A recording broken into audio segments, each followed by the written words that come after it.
आइए point number, अब हम लोग किसकी एनालिसिस करेंगे, एच की। पॉइंट नंबर एच और पॉइंट नंबर 6। पॉइंट नंबर 6 जो है पेज नंबर 24.7 का, उसमें इनकम की बात हो रखी है और उससे रिलेटेड एक्सपेंडिचर की इधर बात हो रखी है। तो बेटर व्यू जो है हमें वो पेज नंबर 7 से मिलेगा। सर पेज नंबर 7 में क्या कहता है कि जो भी अगर ये अमाउंट क्रेडिट है, अगर आपके प्रॉफिट एंड लॉस अकाउंट में ये सब अमाउंट अगर क्रेडिट है, ऑलरेडी हमने जस्ट देखा, अभी जस्ट हम लोगों ने कंप्लीट किया कि इनकम कौन सी हो। इनकम अगर आपके पास 115 BBF वाली हो, AOP वाली हो, एग्जम्प्टेड इनकम वाली हो, तो हम इनकम को माइनस करेंगे और इससे रिलेटेड एक्सपेंडिचर को प्लस करेंगे। और ओवरऑल पर्पस क्या इस माइनस प्लस का, कि MAT is not applicable on these income. Government आपसे इन इनकम पर मिनिमम ऑल्टरनेटिव टैक्स नहीं लेना चाहती है, राइट। स्टेटमेंट, क्या हम ऐसा स्टेटमेंट दे सकते हैं कि मैट 115 BBF वाली रॉयल्टी इनकम पर कंपनी को अगर वो रॉयल्टी इनकम होती है तो उसे मैट नहीं देना होगा? यस, आप ये स्टेटमेंट दे सकते हो। 115 BBF वाली इनकम पर 10% का टैक्स है। AOP में ऑलरेडी मैक्सिमम मार्जिनल रेट पे इनकम टैक्स हो जाती है, तो उसका शेयर आएगा, तो कैसे टैक्स करोगे आप? LLP में या फर्म में पार्टनर और वहां से शेयर ऑफ प्रॉफिट आ रहा है, नॉर्मली भी टैक्स नहीं लगता है और एग्जम्प्टेड इनकम भी हटाने के लिए बोल रहा है। इसके अंदर एग्रीकल्चर इनकम डाल सकते हो, इसके अंदर आप शेयर प्रॉफिट फ्रॉम फर्म डाल सकते हो, शेयर प्रॉफिट फ्रॉम LLP डाल सकते हो, क्वेश्चन में अगर दिया हुआ हो तो। डेप्रिसिएशन पे आने से पहले हम इस पॉइंट की एनालिसिस करेंगे, ये वाला पॉइंट। फॉरेन कंपनी के केस में सर पॉइंट पेज नंबर 7 पे हैं हम लोग। अब पेज नंबर 7 पे आए हैं खास इस पॉइंट को कवर करने के लिए, ताकि हमारा पीछे उधर पेज नंबर 3 कंप्लीट हो सके, कनेक्टेड है। सर कुछ फॉरेन कंपनी पर तो मैट के प्रोविजन ही एप्लीकेबल नहीं है। एक पहला कंफ्यूजन ये आया कि whether MAT is applicable on foreign company.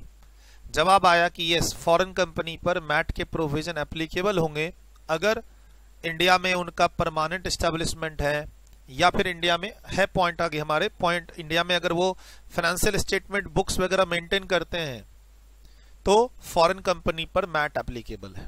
क्या करना होगा ऐसे समझिए sir, certain exceptions, always exceptions रहते हैं। सर कुछ जगह तो आगे ये लिखा हुआ है कि अगर फॉरेन कंपनी को इंडिया से सिर्फ यही इनकम हो रही है और कोई इनकम नहीं हो रही, फॉरेन कंपनी को इंडिया से सिर्फ यही इनकम हो रही है, से लाइक 44BB की इनकम। हमारे पास आगे पेज नंबर 11 पे ये बात लिखी हुई है, पेज नंबर 11 पे, कि अगर आप फॉरेन कंपनी हो और आपके पास सिर्फ सिंगल सोर्स इनकम है, like 44B, BBA, 44BBB, BBBA और BBB, ये चारों सेक्शन हम लोग NR की क्लास में पढ़ चुके हैं। अगर फॉरेन कंपनी को सिर्फ वही इनकम है तब तो मैट के प्रोविजन ही नहीं लगेंगे।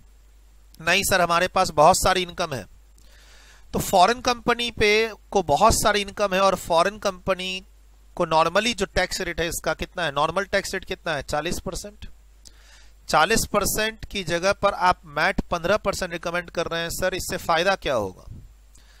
फायदा वही है जैसे डोमेस्टिक कंपनी का नॉर्मल टैक्स रेट 30 और 15 डोमेस्टिक कंपनी का नॉर्मल टैक्स रेट 30 और 25% है, उसकी जगह हम मैट बोलते हैं 15%। क्यों?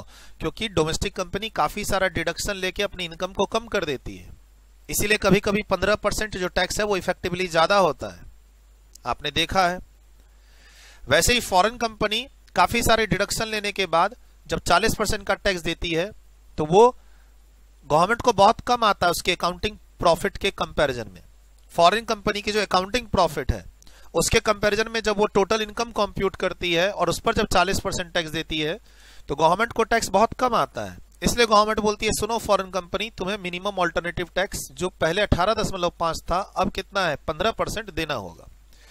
फॉरेन कंपनी बोली भाई साहब मेरे पास तो काफी सारे और भी सेक्शन है, मेरे पास 115A है, पढ़ चुके हैं आप NR टैक्सेशन में, 115AB है मेरे पास 115AC है, मेरे पास 115AD है। इसके अंदर मेरे पास काफी सारे ऐसी इनकम की बात होती है, LB, LC, LD वाली इनकम याद आ रहा है, जहां पर मेरे पास कहीं कहीं 5% का टैक्स है, कहीं कहीं 10% का टैक्स है, मोस्टली 5% और 10% का टैक्स है। अच्छा 111A वाला भी है 15%, लेकिन उसकी बात अब नहीं करेंगे क्योंकि मैट का रेट कम हो चुका है। पहले करते थे पिछले बैच में सर पिछले बैच में करता था मैं 111A की बात यहाँ पे, लेकिन अब नहीं कर पाऊंगा। क्यों? क्योंकि मैट का रेट 18.5 से कितना हो चुका है 15%, और वो 111A के इक्वल आ चुका है। तो 111A को यहाँ कोई बेनिफिट नहीं मिलेगा।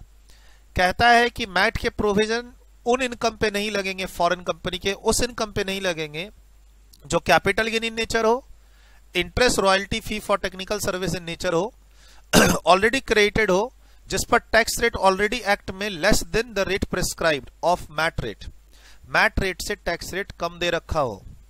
तो सर ये सारे सेक्शन मैंने आपके सामने लिखे हुए, जैसे फॉर एग्जांपल इस वाले सेक्शन में एफटीएस और रॉयल्टी पे टैक्स रेट कितना है 10% है, जो कि कम है किससे, मैट रेट से। सर फॉरेन कंपनी के पास उसके पीएनएल अकाउंट के अंदर नेट प्रॉफिट के अंदर उसकी इनकम ऑलरेडी क्रेडिट हो रखी है, किस नाम से, capital gain, long term capital gain. Mainly अगर आप इन सब सेक्शन में जाओगे AB AC AD, तो यहां long term capital gain as well as interest के लिए 10% का रेट प्रिस्क्राइब्ड है, 10% का। और 115A में कैपिटल गेन कवर नहीं है, इंटरेस्ट है 5% वाले काफी सारे, और उसके अलावा आपका फी फॉर टेक्निकल सर्विस और रॉयल्टी है। सर ये सभी जो टैक्स रेट हैं ये 15% से कम है। तो फिर गवर्नमेंट कहती है कि सुनो, जैसे अभी थोड़ी देर पहले हमने रॉयल्टी इनकम को हटा दिया, 115 BBF वाली रॉयल्टी इनकम को हमने माइनस कर दिया, वैसे इन सभी इनकम को आप क्या करोगे, बुक प्रॉफिट पे पहुंचने के लिए नेट प्रॉफिट से माइनस करोगे स्पेशल इनकम सबको।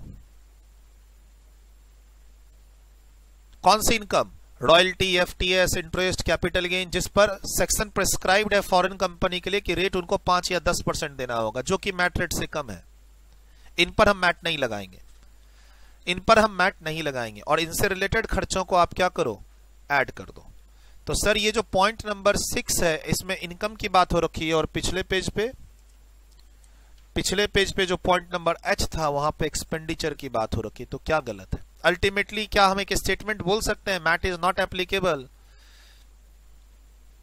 मैट इज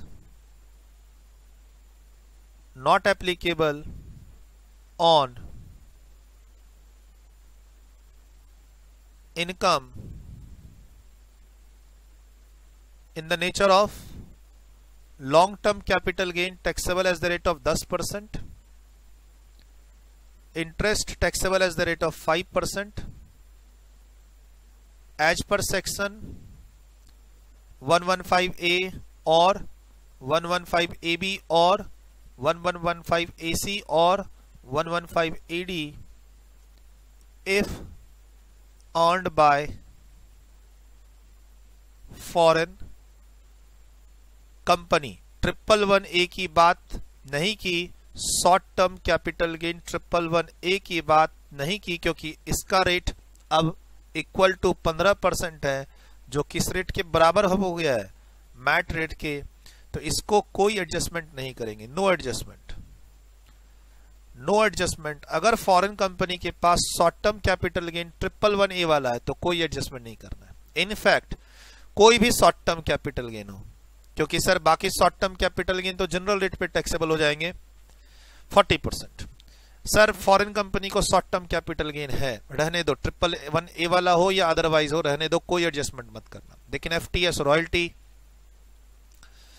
और इंटरेस्ट की इनकम जिसपे स्पेशल रेट है उन सब सेक्शंस के 5% और 10% वाले, तो उसकी इनकम को माइनस कर देना, क्योंकि ऑलरेडी क्रिएटेड है, नेट प्रॉफिट बढ़ा हुआ है, और एक्सपेंसेस को ऐड कर देना। ठीक, तो ये 2 पॉइंट हमारे कवर हुए फॉरेन कंपनी से रिलेटेड।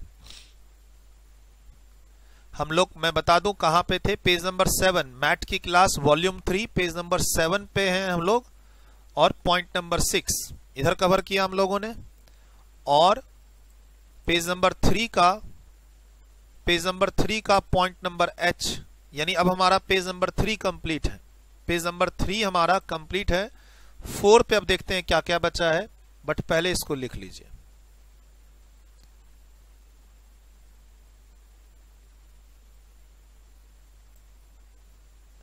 फॉर्म ये मैंने लिखना बगल में शुरू किया। फॉरेन कंपनी का जनरल रेट टैक्स का 40% है, हम उसे मैट के 15% पे क्यों लेके आ रहे हैं? क्योंकि 40% पे वो काफी सारा डिडक्शन लेती है, इनकम कम हो जाता है, इफेक्टिवली टैक्स कम हो जाता है, तो गवर्नमेंट ने बोला तुम्हें बुक प्रॉफिट पे मैट देना होगा। और फॉरेन कंपनी के पास कुछ सेक्शन है जहां पर कैपिटल गेन और इंटरेस्ट, मेनली यहां पर इंटरेस्ट की बात है, यहां पे लॉन्ग टर्म कैपिटल गेन की, उसके अलावा 115A में एफटीएस और रॉयल्टी भी है जहां पर टैक्स रेट कितना है 10%। लिखिए वीडियो को रोक के। नेक्स्ट नीचे जा रहा हूं, एडजस्टमेंट करना पड़ेगा। नेक्स्ट थोड़ा सा और नीचे जा रहा हूं,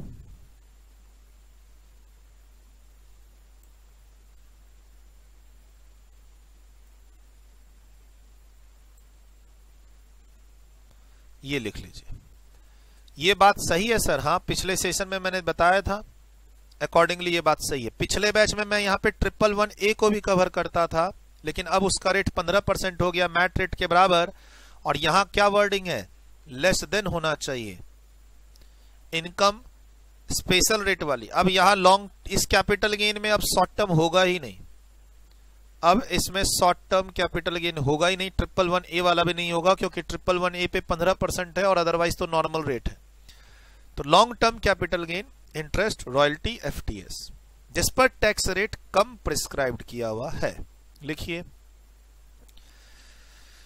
चलिए सर, अमेंडमेंट नहीं है लेकिन है भी, ऐसा कह सकते हैं। बोला सर ये अमेंडमेंट का पार्ट है क्या? सर बच्चे, आप लोग जब अमेंडमेंट की बात करते हो ना, अमेंडमेंट, तो अमेंडमेंट का काउंटर इफेक्ट भी देखना पड़ता है। जैसे एओपी की क्लास में कोई अमेंडमेंट नहीं है लेकिन फिर भी अमेंडमेंट है वहां पर, क्योंकि एमएमआर रेट चेंज हो गया। आप बच्चे अमेंडमेंट के पीछे जाते हो और मैं कॉन्सेप्ट को चैप्टर में अंदर लेके, जब मैं अमेंडमेंट पढ़ाता हूं तो उसको मैं कॉन्सेप्ट को चैप्टर के अंदर लेके जाता हूं। जीता जागता एग्जाम्पल है सर, एमएमआर रेट में चेंज होने के कारण, एमएमआर रेट में चेंज होने के कारण पूरा एओपी का चैप्टर ही चेंज हो गया। प्रेजेंटेशन, क्वेश्चन सॉल्व करने का तरीका सारा चेंज हो गया सर। एमएमआर रेट वहां पर है और एमएमआर रेट में अमेंडमेंट है बिकॉज ऑफ सरचार्ज। और मैंने एओपी की क्लास यूट्यूब पे भी डाली हुई है इसी कारण से। जबकि बच्चा बोलता है एओपी में कहां अमेंडमेंट है, हमने तो नहीं सुना। बेटा एओपी में अमेंडमेंट नहीं है, एमएमआर रेट में अमेंडमेंट है जिसका इंपैक्ट एओपी पे गया है। अभी देखिए ना इसमें सर, मैट का रेट 18.5 से कम पर आ रखा है 15%। हाँ ठीक है ना सर, क्या फर्क पड़ता, आ गया। अब तो हम 18.5 से 15% पे बनाएंगे सॉल्व। सर क्वेश्चन वही, हम खाली 18.5 की जगह 15% कर देंगे। लेकिन अगर कॉन्सेप्चुअल डिस्कशन में जाओ फॉरेन कंपनी के लिए, तो हम लोग पहले पिछले बैच में फॉरेन कंपनी का इस पोर्शन पे पढ़ाते समय short term capital gain 111A को भी घटाने की बात करते थे। लेकिन अब दोनों रेट इक्वल हो गया, 15 और 15, हम नहीं घटाएंगे। अब मोस्टली हम वो इनकम घटा रहे हैं जिस पर टैक्स रेट 5% है, 10% है। इंटरेस्ट की इनकम पर 115A सेक्शन के अंदर काफी सारी जगह 5% है, राइट। चाहे वो इंटरेस्ट फ्रॉम इंफ्रास्ट्रक्चर फंड हो या बिजनेस ट्रस्ट वाला इंटरेस्ट हो या फिर LBLC LD वाला हो, 5% है। उसके अलावा जो बाकी के सेक्शन है उसमें ऑलमोस्ट इंटरेस्ट और लॉन्ग टर्म कैपिटल गेन की बात हो रखी है, एक्सेप्ट लास्ट वाला 115AD जिसमें सिर्फ कैपिटल गेन है जो 10% की रेंज में आएगा। एक बार तो आपको ये सब जाके सेक्शन रिवाइज करना होगा जो ऑलरेडी हम लोग एनआर टैक्सेशन बोल के वॉल्यूम 4 में कवर कर चुके हैं। तो सर अमेंडमेंट कहाँ है? देखिए ना, कोई कलर चेंज नहीं है इसमें, कॉन्सेप्ट में अमेंडमेंट है। यहां अगर अमेंडमेंट होती तो मैं इसका कलर रेड कर देता। कॉन्सेप्ट में अमेंडमेंट है, ये ध्यान रखिएगा। और सर आप बच्चे अगर एओपी की क्लास अमेंडमेंट बोल के आप लोग एओपी की क्लास में सीरियस नहीं हो तो एक बार एओपी की क्लास में जाके देखो कितने प्रेजेंटेशन चेंज हो चुके हैं। हमारी जो न्यू वॉल्यूम 3 है उसमें हैंड रिटन नोट्स है, एओपी के हैंड रिटन नोट्स हैं। वॉल्यूम 3 के अंदर ही, हमारी जो नई वॉल्यूम 3 है उसके अंदर ही एओपी चैप्टर वॉल्यूम 3 में है, सॉरी वॉल्यूम 2, वॉल्यूम 3 में नहीं है, वॉल्यूम 2। हमारी जो वॉल्यूम 2 रेफर करोगे तो उसमें एओपी की क्लास में मैंने अब लेटेस्ट जो हमारा एडिशन है उसमें हैंड रिटन नोट्स डाल दिए हैं, यानी सारे प्रैक्टिकल क्वेश्चन जो एमएमआर रेट चेंज होने के कारण चेंज हो गए, उसको भी जरूर देखिए। और ऑलरेडी आप पढ़ते हुए आ रहे हैं जो मेरे रजिस्टर्ड स्टूडेंट्स हैं। सर हमने तो वो क्लास छोड़ दी, सुना था उसमें कोई अमेंडमेंट नहीं है। ऐसे छोड़ोगे तो काम चलेगा? सर एओपी कहां फाइनल लेवल पे इंपॉर्टेंट है? अच्छा आप ही इंस्टीट्यूट बन गए, इंपॉर्टेंट और नॉट इंपॉर्टेंट का जजमेंट आप करने लग गए। सर हम पीछे चलते हैं वापस, यहां सारी बात हो चुकी।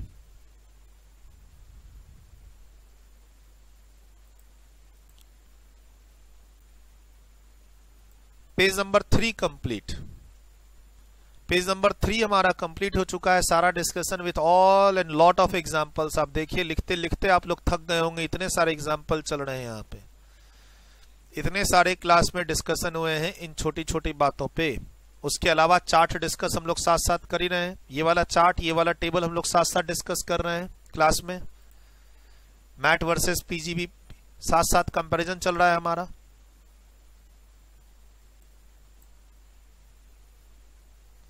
पेज नंबर 5 पे चलते हैं, 4 ब्लैंक है। 5 पे भी मोस्टली बात हमारी हो चुकी है। कुछ पॉइंट्स बिजनेस ट्रस्ट से रिलेटेड है जिसको मैंने बोला लास्ट में लेंगे। अब हमारा मोस्टली पॉइंट हो चुका है इसके अंदर। अब खाली बचता है डेप्रिसिएशन वाला पोर्शन। डेप्रिसिएशन का पॉइंट ये वाला के पॉइंट, एन वाला पॉइंट, और अगले पेज पे 3 और 4। बस एक दो एग्जांपल करेंगे तो ये पॉइंट हमारे कंप्लीट होते ही ऑलमोस्ट हम लोग अब पेज नंबर 7 पे ही शिफ्ट कर जाएंगे। चलिए क्या कहता है, थोड़ा सा एग्जांपल आपको लिखा दो डेप्रिसिएशन से रिलेटेड। यहाँ जगह खाली है हमारे पास, आप तो कॉपी पे आ जाओ।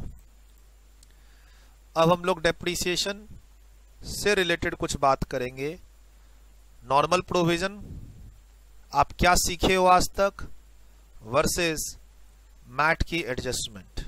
नॉर्मल प्रोविजन वर्सेस मैट की एडजस्टमेंट डेप्रिसिएशन को लेके, ताकि हमारे सारे पॉइंट कवर हो जाएं। पेज नंबर 5 और पेज नंबर 7 पे जो डेप्रिसिएशन से रिलेटेड, रिवैल्यूएशन से रिलेटेड पॉइंट हैं वो कवर हो जाएं। एग्जाम्पल